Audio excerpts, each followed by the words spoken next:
wanita gitu Ustadz, mereka bekerja itu sebenarnya wajib nggak sih Ustadz? Ustadz Iya. ketahunya gitu.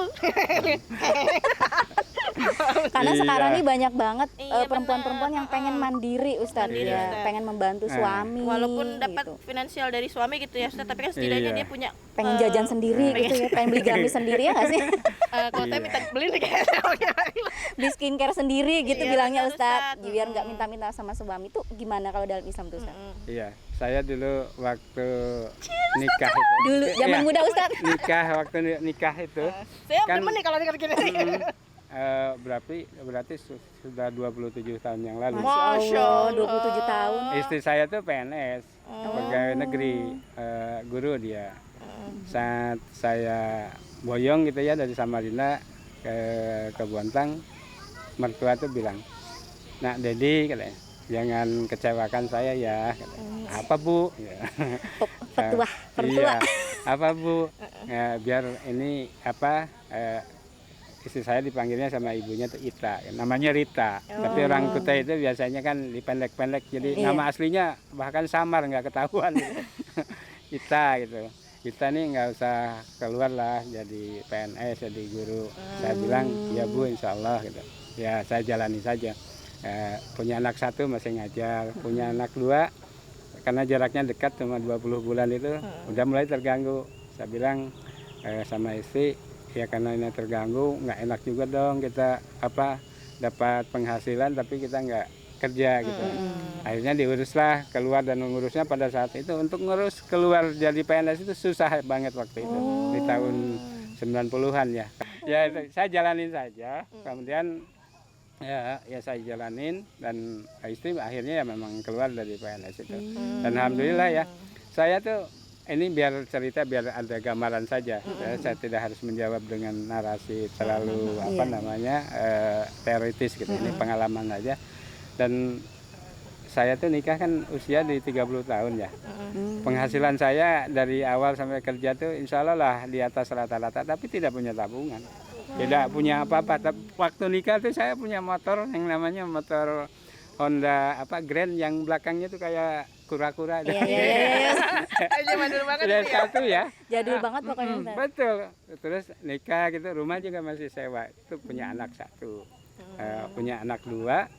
Itu mulai saya ada karena ada fasilitas dari perusahaan untuk bisa kredit rumah. Ambillah saya. Nah, begitu anak ketiga lahir itu sudah punya rumah sendiri ya. Rumah sendiri.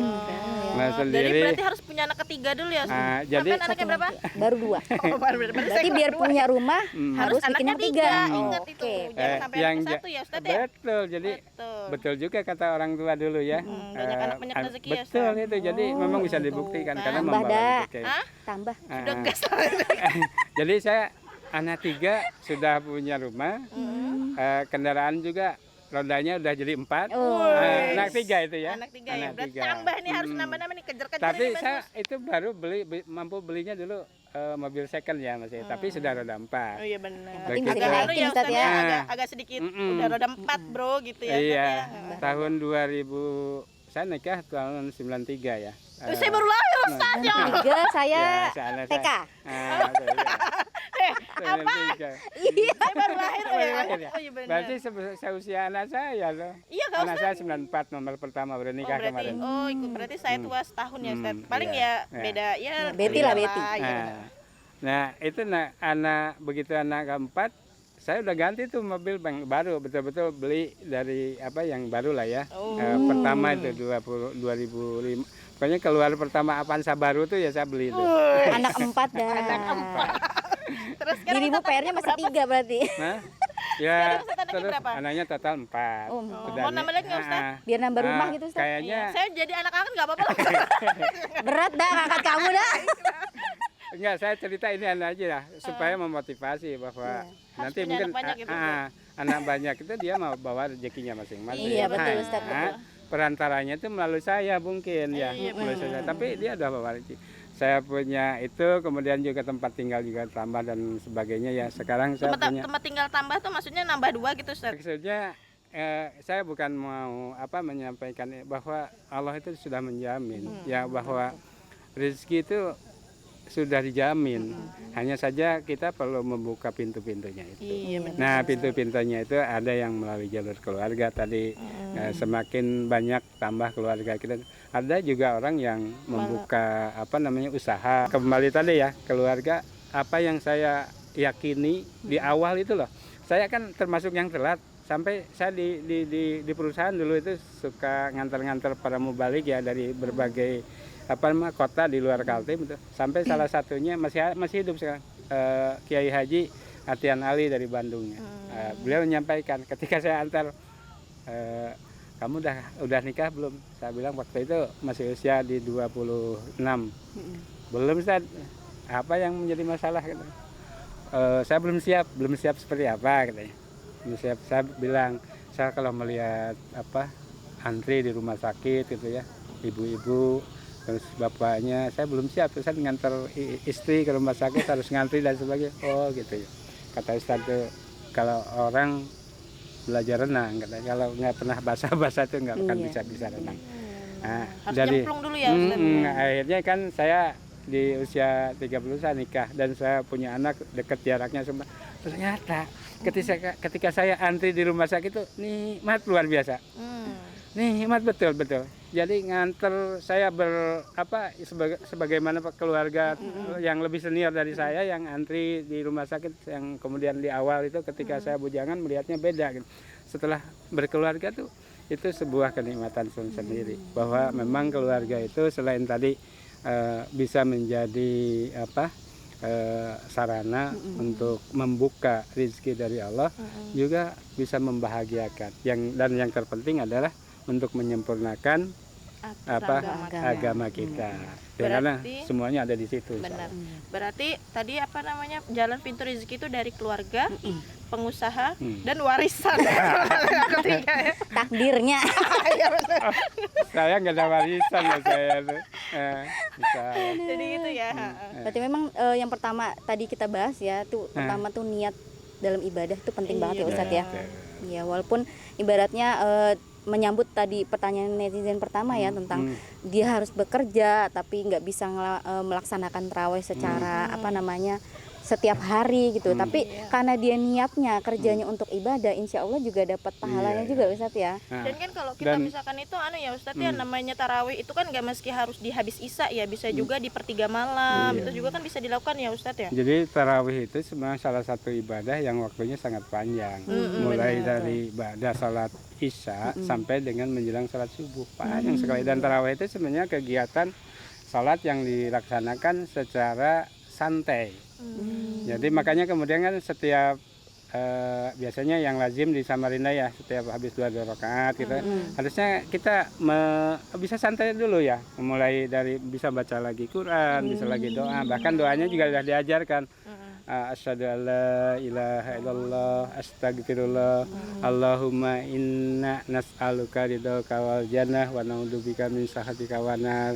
Allahumma ka'fuwun karim tuhibbul afwa fa'fu. Itu selang-selang yang harus kita lafazkan, dan karena itu mengesahkan Allah, mentauhidkan Allah, meminta ampun kepada Allah, meminta kita dimasukkan ke dalam surga, kemudian kita dijauhkan dari azab api neraka. Santai. Ya, artinya kalau kita misalkan bekerja di malam hari, entah itu di awal sebelum jam 12 malam, masih bisa punya kesempatan di akhir-akhir. Yang penting memang tadi salatnya tuh manina, nyaman, tidak ngejar Ingat ya Ustadz ya. Iya, saya pernah melihat ada video tuh sholat tarawih tuh. Jadinya gimana urusannya gitu ya. Masya Allah. Jadi yang terpenting itu bisa memaknai setiap gerakan maupun bacaan yang kita laksanakan dalam sholat tarawih maupun sholat sunnah yang lainnya itu, bahwa itu bagian dari kita mendekatkan diri kepada Allah Subhanahu wa Ta'ala. Bahkan kalau kita lihat lagi satu hadis, bahwa ketika kita ruku, ketika kita berdiri untuk melaksanakan sholat apa saja, mau sholat wajib atau sholat sunnah, itu maka semua dosa itu dinaikkan lah kira-kira di pundak kita. Maka ketika kita ruku, ketika kita sujud, itu dosa-dosa berguguran. Seberapa lama kita ruku, seberapa lama kita sujud, maka seberapa banyak itu dosa yang akan guguran dosa-dosa kecil ya, Iya. dosa kecil. Itu Banyak cuma kebanyakan dosa. kita nih makanya kemudian seharusnya kan sujud itu juga tumanina, Iya. ruku itu tumanina sama proporsional gitu Iya. dengan berdirinya.